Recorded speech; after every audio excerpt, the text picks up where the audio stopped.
नाम किसका, जय गुरुदेव नाम किसका।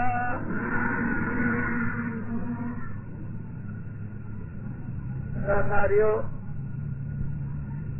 आज का दिन बड़े ही सौभाग्य का है। ये काफिला शोभा यात्रा मथुरा से 6 तारीख को 3 बजे चली।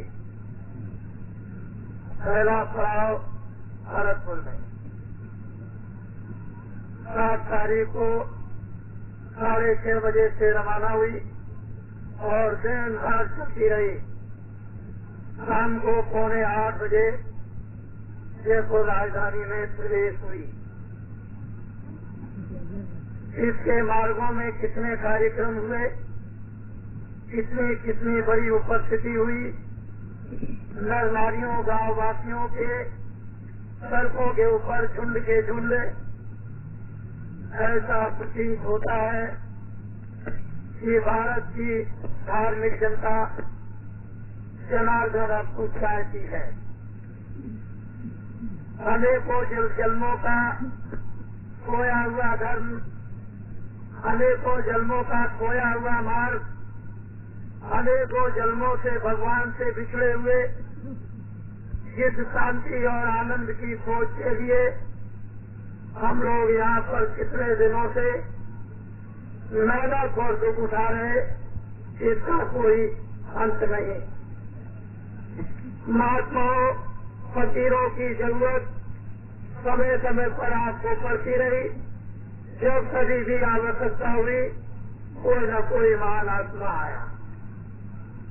इस जलते हुए मानव जगत को, इस तपते हुए मानव जगत को, ये बिछड़े हुए मानव जगत को, भूले हुए मानव जगत को, जैसे किसान पानी की इच्छा करता है कि यहाँ पानी बरसे, हमारे खेतों में कुछ हो, इसी प्रकार से जब वो विभूतियाँ महान आत्माएं आती है तो शांति की वर्षा, दया की वर्षा, प्रेम की वर्षा, आनंद की वर्षा करती है। नारा नारी मानव में रहने वाली जीवात्माएं प्रसन्न और प्रफुल्लित होती हैं।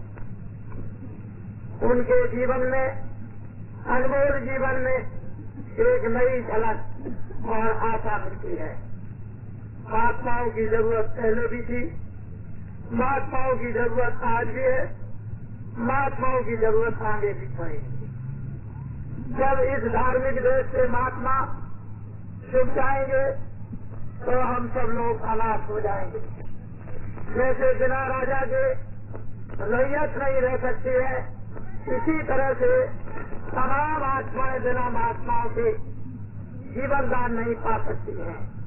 महात्माओं की जरूरत क्यों पड़ती है कि न मालूम कितने दिन हो गए, कितने युग बीत गए, सतयुग, द्वापर, त्रेता, कलयुग, जब से हम परमात्मा के यहाँ से अलग हुए हैं, अभी तक उसके पास नहीं पहुँच सके। हमने बहुत तपस्या की, बहुत हमने दान पुण्य किया, बहुत हमने सेवाएं की, बहुत प्रकार के हमने कष्ट उठाए, अच्छे और बुरे कामों को हमने किया। लेकिन तीसरा सप्ताह इस संसार में राजा बनकर फल मिल गया, शेर साहूकार बनकर फल मिल गया, विद्या पाकर फल मिल गया, भक्त और वीर पाकर फल मिल गया, पर ये सब चीजें आपको क्षणिक मिली, थोड़े दिनों की भगवान नहीं मिला। जिसकी हमको न मालूम कितने दिनों से प्यास लगी। इसमें कोई संदेह नहीं कि हम भूल में हमें प्यास को मिटाने के लिए भोजन से चाहते हैं कि आज हमारी ये भूख मिट जाए, हम तरह तरह का पानी बनाकर पी ले। हम शायद सोचते हो कि इसी से हमारी प्यास मिट जाएगी, लेकिन ये वस्तुएं सबकी जड़ है और ये मनुष्य शरीर भी एक पंचभौतिक जड़ है। इन सब चीजों को पाकर आत्मा को, जीव को तृप्ति नहीं होती है, न होगी। उस जीव का भोजन, उस जीव का जल मनुष्य रूपी मकान में जिस तरह से एक पाइप की छोटी बंद कर दी जाए, पानी आना जाना बंद हो जाएगा। ऐसे ही दरवाजा बंद हो गया। जब दरवाजा बंद हो गया तो हमको अब नहीं मिलता कि हम उस अमृत जल को पीकर अमर हो जाए, अमृत जल को पीकर ज्ञान प्राप्त कर ले, अमृत जल को पीकर के शक्ति पा ले और मार्ग मिल जाए, अमृत पीकर के आंखें हमारी खुल जाए। लेकिन नहीं, महात्माओं की जरूरत पड़ती। तुम रोज देखते हो घर में बच्चा पैदा होता है, माँ ही उसको रख सकती है। अगर पिता रखेगा तो बहुत परेशानी होगी, लेकिन माँ को पालन पोषण करने की क्षमता है, पिता की नहीं है।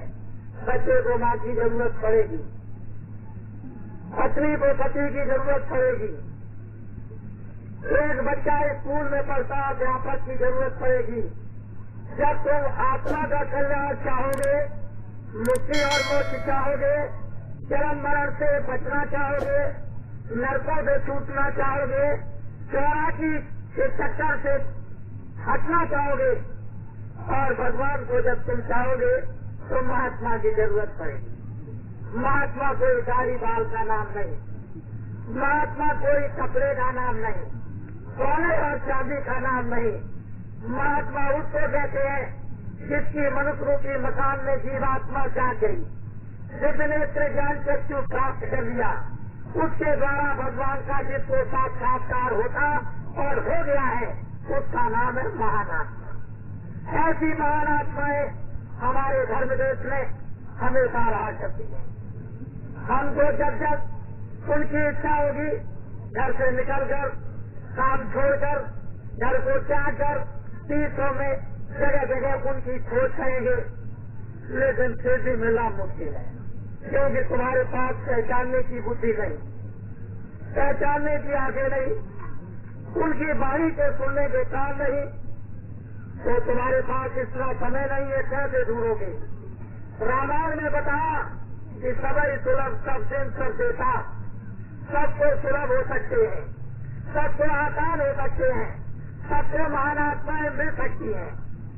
जब सबको सुलभ सब देश में, तो क्या तुम समझे जन्मदित मन, मध्यम उज्जवल मन, उज्जवल बुद्धि, उज्जवल चित्त, पवित्र अंतःकरण अगर उससे तुम रखोगे तो तुम समझे जन्मदित मन, लय चाल अशक्त साध समाज प्रयास, वो साथ जिन्होंने परमात्मा को पाया है। लेकिन अब क्या करें, हम लोगों के पास आना जाना उनका बंद हो गया। मुझे तो ऐसा अनुमान होता है कि जब मैं 50 साल पहले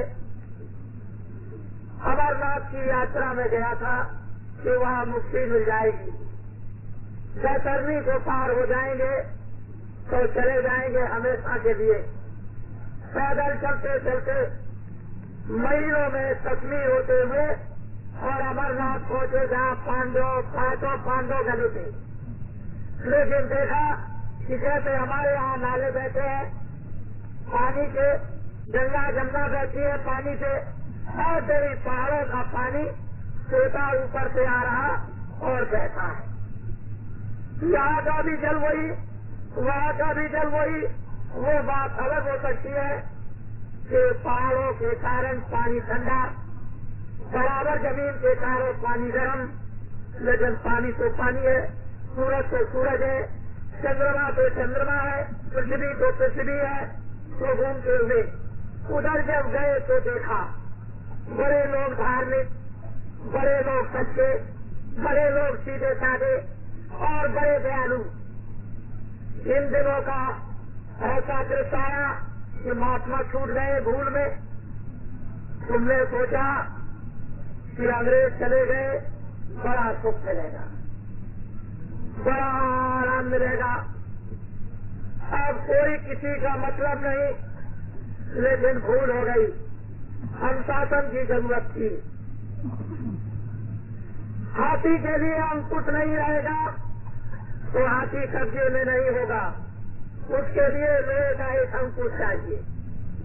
अंकुश नहीं जंगल में चला जाएगा, किसी के काम नहीं आएगा।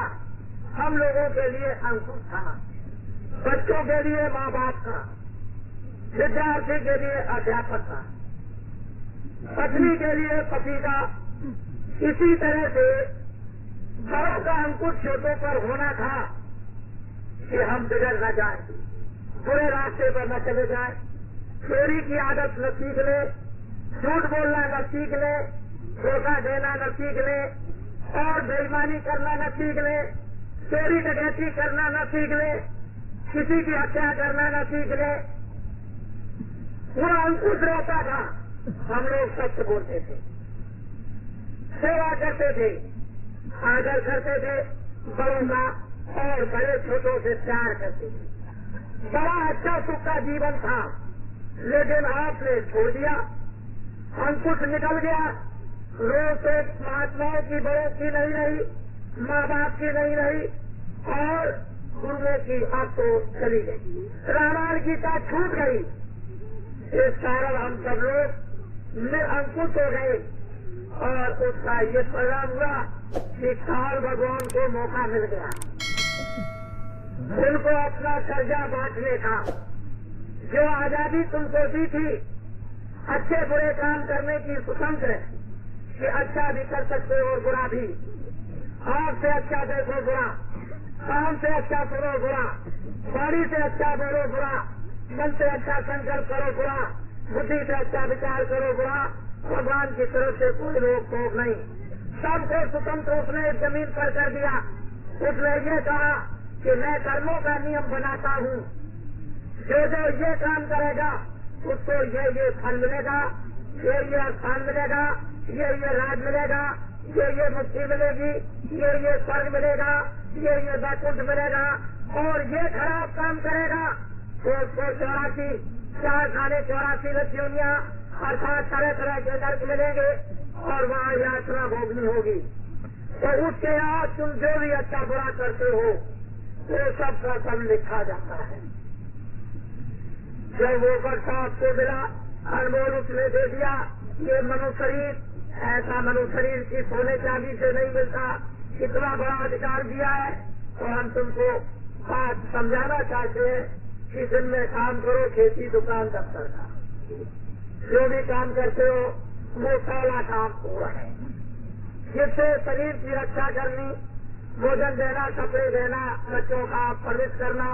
दिन में काम किया, खेती दुकान दफ्तर, शाम को आए बच्चों की सेवा की।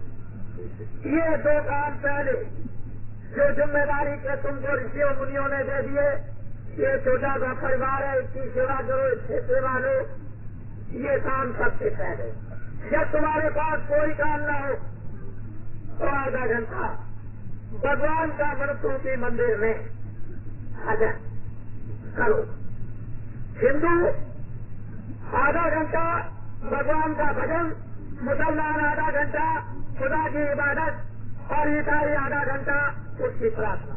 हम सब लोग अगर अपने अपने काम में लग जाएं, कि हमारे आचार्यों ने, पैगंबरों ने, महान आत्माओं ने, अवतारी शक्तियों ने हमको ये दी थी, उसी के अनुसार हम लोग सबसे सब काम करने लगे, तो आज हमारी खोई हुई वस्तु वापस आ जाए, शांति वापस आ जाए, सुख वापस आ जाए, सत्य वापस आ जाए, प्रेम वापस आ जाए, दया वापस आ जाए, सेवा वापस आ जाए, आदर वापस आ जाए, संस्कार वापस आ जाए। तो बताओ और क्या जीवन में? जब मनुष्य में सत्य आ गया, दया आ गई, प्रेम आ गया, तो फिर मनुष्य को समझने लगा। जब दया चली गई, प्रेम चला गया, आदर चला गया, तो मनुष्य पशु समझने लगा। फिर क्या होगा? काल को मौका मिल जाएगा, और वो जब मौका मिलेगा तो वो अपना एक कर्जा तुमको बांट देगा। जब वो देख लेगा कि इनका अब कोई नहीं रह गया, रक्षक संभालने वाला, न रामायण, न गीता, न भागवत, न महात्मा, न ऋषि, न मुनि, कोई नहीं रह गए, अब ये समन मनुष्य छुट्टे हो गए, तो उसको मौका मिल जाएगा अपने कर्जा बांटने का। तो आपको ये समझ नहीं आई कि उसको मौका मिल गया और उसने कर्जा अपना साल में बांट दिया। पहला कर्जा क्या दिया? लो ये मैं तुमको झूठ देता हूँ, झूठ बोलो। कितना झूठ बोलो कि माँ से, गुरु से, रामायण से, गीता से, बड़ों से कोई भी शर्म नहीं है, खूब झूठ बोलो। फिर बात दिया तो खूब धोखा दो, और बात दिया तो बेईमानी करो, और बात दिया तो चोरी करो, और बात दिया तो डकैती डालो, और बात दिया आदमी मारो, और बात दिया जानवर मारो, और बात दिया पक्षियों को मारो, और बात दिया मद खाओ, और बात दिया शराब पियो। खूब कर्जुग में कर्जा दिल भर करके बात किया, और कर्जे को लेकर तुम्हारी आदत खराब हो गई। जब आदत खराब हो गई तो फिर क्या था? थोड़ी बात जब ऋषियों ने कही, पृथ्वी पर पापों का घड़ा भर गया। ऋषियों ने कहा रामावतार होगा।